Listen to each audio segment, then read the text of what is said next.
cake! I've been growing this for a week. I think it's pretty full. Oh. Welcome back to How to Cake It. I'm Yolanda. I know that I usually make cake on this channel, but today I'm feeling a little more like spaghetti and meatballs. Big thank you to World Chef for sponsoring and collaborating on this video. You could download World Chef by clicking the link in the description below. It's available for iOS and Android. Oh, that is some cool. wink action. Do you see that? Next one. Look at this. You could just communicate. To make this spaghetti and meatballs cake, I begin with 12 pounds of my vanilla cake recipe. I divide this batter between 6 9-inch round pans. I left 4 pounds of the batter plain. I dyed 4 pounds red and 4 pounds green with food coloring. Do you see where I'm going with this? There's a theme. This video has a theme, unlike all of our other videos. I simple syrup all of my cakes. Don't forget you can get your own simple syrup bottle or Sir Squeeze-A-Lot at howtocakeit.com.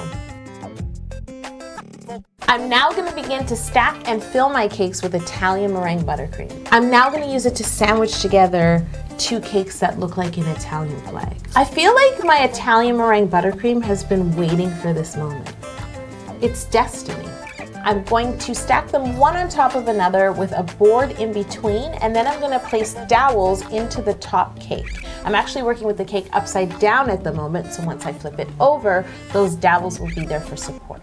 Once your cakes are higher than 4 or 6 inches, you need a board in the middle for support. Plus, there's going to be a lot of pasta and meatballs and sauce on top of this cake. It's heavy. I need to carve the top edges of my cake, which will end up being the bottom, to sort of resemble the round curves of a pot. I cut a board a bit smaller than the diameter of my cake and use that for guidance.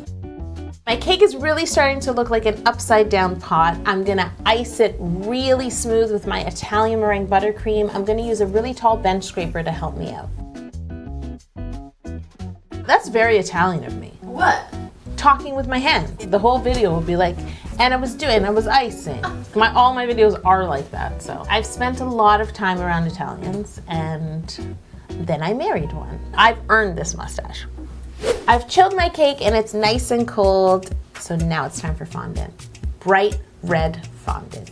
My butcher block is actually too small to roll out this piece of fondant, so I move it over to my stainless steel table. This is what cake action is. I don't know if moving fondant is up there with like running for your life.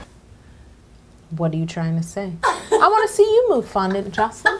And so do they. My fondant is now about 1/8 of an inch thick. I'm going to trim it just a bit bigger than the dimensions I need. I roll the sheet onto a French rolling pin, then I quickly pick it up and wrap it all the way around the cake, and then I need to quickly use a ruler to cut a nice, clean seam. This is like an Italian action movie. What's that movie with the minis? Oh, The Italian Job. Yeah. We just need Mark Wahlberg. I don't know. Well, we definitely do need Mark Wahlberg.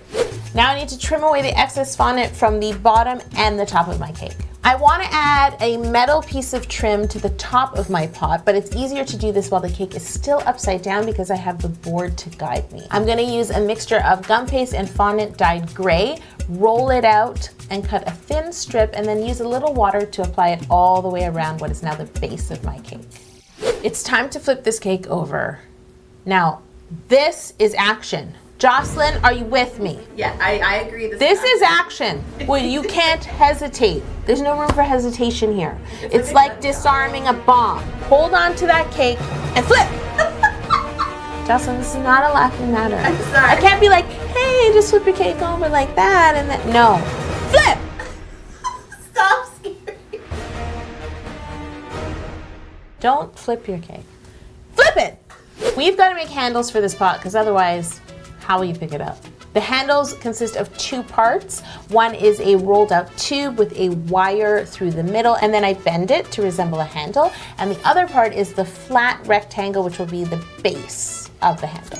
A lot of people ask me what the difference is between fondant and gum paste. Gum paste dries rock hard, fondant doesn't, so when I mix them together in equal measure, I get a happy medium. I made the base of the handle using 50-50, and I used straight up gum paste for the actual handle. To apply these handles to your pot, apply the base plates to the cake and then mark out where the ends of the handles will enter the base plate with a piping tip. Then you need to paint the base plate while it's on the cake. Steady hand under pressure. Then paint the handle, add the handles, and do any paint touch-ups that you need. I painted my handles with silver highlighter and a bit of clear food grade alcohol. The handle has to be secure. Otherwise, pots just go flying. That's too much action.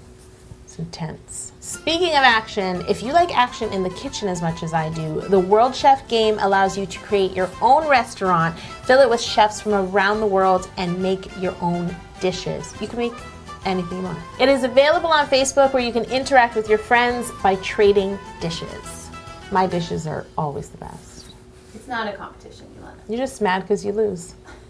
I'm gonna throw this empty pot in the fridge because it's time to make spaghetti and meatballs, huh? Oh, and don't forget the sauce. I got a good sauce recipe. My secret sauce is actually Italian meringue buttercream dyed red with seedless raspberry jam mixed together until it's the perfect consistency. For my meatballs, I made my moist banana cake, but I added a little bit of cocoa powder to darken the color. You can get my recipe, just click the link in the description below. It's my favorite. Then I crumbled my cake into my mixing bowl, added a dollop of buttercream, mixed it around until when I picked it up in my hand, I could just form a nice, juicy meatball. Just like the real thing. You don't want to squeeze it. You want a nice meatball. Now do that 20 times. Now it's time to make my spaghetti. That's the only way, huh? None of this stuff from a bag. Fresh pasta. I have an incredible pasta attachment for my mixer. It works great with fondant as well. And I created like piles of noodles that I let dry for a day. When you leave fondant to sit at room temperature, it gets a bit stiffer and harder, so it will hold its shape. So I want some of them to be dry and some of them to be fresh. I'm going to start by adding some of my dried piles of pasta to the top of my cake here and there. And then I'm gonna use some of my fresh noodles to fill in the gaps, let a few sort of hang over like the pot is just brimming. You can never cook too much. Ask anyone who's Italian. So this is a reasonable amount of pasta for 2 people. I spoon on some of my sauce, then I add a few meatballs. Oh, I didn't want my meatballs to look dry. Is there anything worse than a dry meatball? So I actually brushed some of the raspberry jam onto the surface of my meatballs so they looked nice and ready. Poured a little more sauce on top of my meatballs, and then I need something to serve this with. So I'm gonna make a wooden spoon. I do this simply with a dowel covered in fondant, painted to look like wood grain, and then I stick it right into the pot. Little details like this that are quick and easy really take a cake to the next level, and I have a lot of fun making things like this. Okay, is that it, Yo? Ma, what's wrong with you? We need cheese. Cheese! I got a big hunk of white chocolate that actually looks like a slab of cheese, and I just grated it right on top.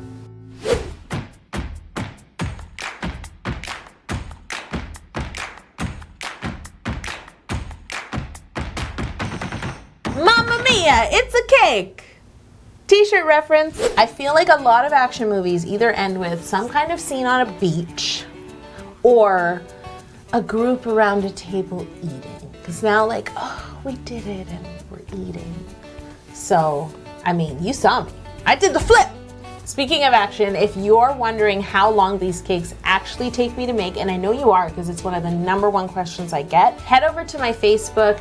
We're putting up a time-lapse version of this video and you can see how long this actually takes me. Thank you again to World Chef for sponsoring and collaborating on this vid. The game is available for iOS and Android. Just click the link in the description below and try it out. Guys, there's only 2 more days that you can vote for me to win a Shorty Award in the food category. Help me out. I've made it super simple. There's a link in the description below. Just click and vote for me to be a Shorty. You are a Shorty, Yo. I know. Go, go, go, go. I want to make it official. Shorty Go, works. Shorty. It's Beyonce of cakes. Gonna party like it's Beyonce of cakes.